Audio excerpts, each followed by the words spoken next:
Have you ever wondered why Iran, a country once known for its lush landscapes, is now grappling with severe droughts? Picture Iran about 50 years ago, a land abundant with greenery and blessed with a climate that nurtured its flora and fauna.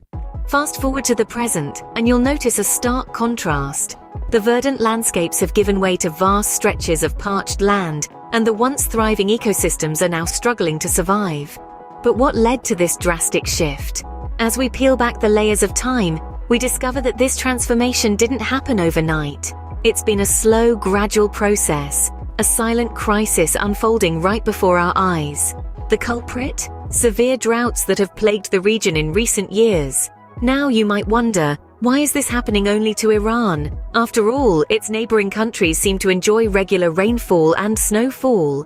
Why is Iran, once known for its bountiful rivers and lakes, now grappling with water scarcity? The answer lies in a complex web of factors that we shall unravel in the coming scenes. We'll explore how climate patterns have shifted over the years, how human activities have exacerbated the situation, and how the lack of adequate response measures has allowed this crisis to escalate. But this isn't just about Iran. This story is a stark reminder of the consequences we face when we fail to respect and protect our environment. It's a call to action, a plea for us to wake up and address the environmental challenges threatening our planet. So, come along on this journey. Let's delve deeper into the unseen crisis that's gripping Iran and learn about the causes and effects of this environmental catastrophe. Let's understand how we, as global citizens, can contribute to the solution. Join us as we delve into the causes and effects of this environmental crisis. What led to these severe droughts in Iran, a country once rich in water resources?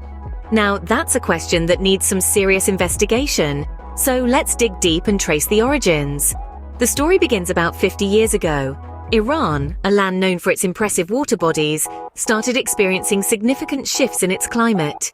The winters became less chilly and the summers, well, they became hotter. Alongside, rainfall became erratic and sparse, often leaving the once fertile land parched and arid. But wait, it's not just climate change that's to blame. Human activities have played a significant role too. Deforestation, for instance. Trees, the lifeblood of any ecosystem, were mercilessly cut down, leading to soil erosion and disruption of the water cycle. And then, there's the matter of excessive groundwater extraction. As the population grew, the demand for water surged, leading to the overuse of underground water resources. This reckless exploitation led to a drastic drop in groundwater levels, further exacerbating the drought situation. Now let's not forget the geopolitical factors. Water, like any other resource, is subject to the politics of power and control. Iran's neighboring countries have managed to secure a steady flow of water, thanks to their geographical advantage and strategic water management policies. Meanwhile, Iran, caught in a web of complex geopolitical dilemmas, struggled to keep its water bodies replenished. So what we see here is a complex interplay of climate change, human activities, and geopolitics, all contributing to Iran's water crisis. It's not a simple problem with a single cause or solution. It's a multifaceted issue that requires a comprehensive understanding and an integrated approach. The causes are many and varied, but what about the effects? Let's explore that next. How does a country and its people suffer when the rains stop and the rivers run dry? Imagine, if you will, a tree withering, its leaves falling one by one.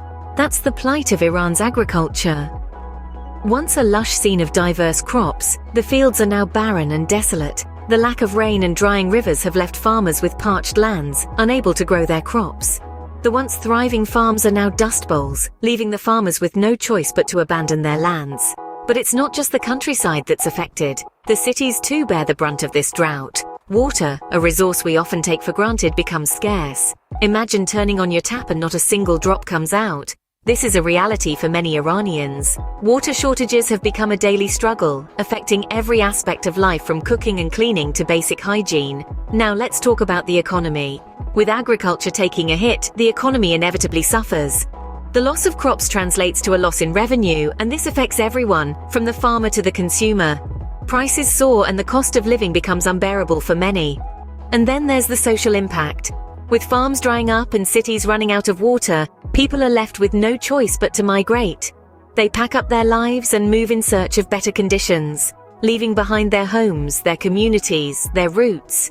This migration disrupts societies, breaking apart families and communities, and leading to a loss of cultural identity. This is the ripple effect of droughts. It's not just about a lack of water, it's about the collapse of an entire ecosystem, from the environment to the economy to the social fabric. It's a crisis that affects every aspect of life, every corner of the country. These effects paint a grim picture, but what can be done? What are the solutions? Can Iran find a way out of this environmental crisis? What are the potential solutions? This is where we pivot from the problem to the possibilities. Let's start off with sustainable water management. This involves using water resources in a way that can meet our needs today, without compromising the ability of future generations to meet their own needs. It's about striking a balance. For Iran, this could mean implementing more efficient irrigation systems, reducing water waste at home, and even rethinking agricultural practices to use less water. Next, we have reforestation. Simply put, this means planting more trees. Why is this important? Well, trees play a vital role in the water cycle. They absorb water from the ground and release it into the atmosphere, helping to form clouds and bring about rain. More trees in Iran could help to stabilize the climate and increase rainfall. Thirdly, there's international cooperation for shared water resources. Iran is part of a larger ecosystem, sharing water resources with neighboring countries. By working together, these nations can ensure fair and sustainable use of these resources. This could involve agreements on water usage, joint conservation efforts, and shared research on climate change and drought prevention. These solutions are not quick fixes. They require time, effort, and commitment. They may involve difficult decisions and significant changes to how we live and work. But the alternative, continuing on our current path, is not sustainable. It's also important to remember that this isn't just about Iran. It's a global issue.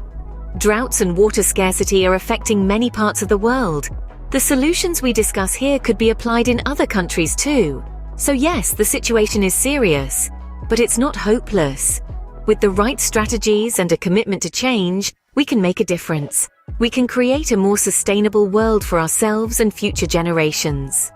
While the journey to recovery won't be easy, there's always hope when we take action. So, where does this leave us?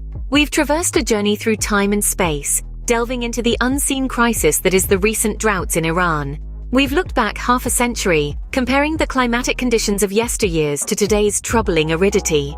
We've explored the stark contrast of Iran's parched landscapes against the snow and rain-blessed neighboring countries.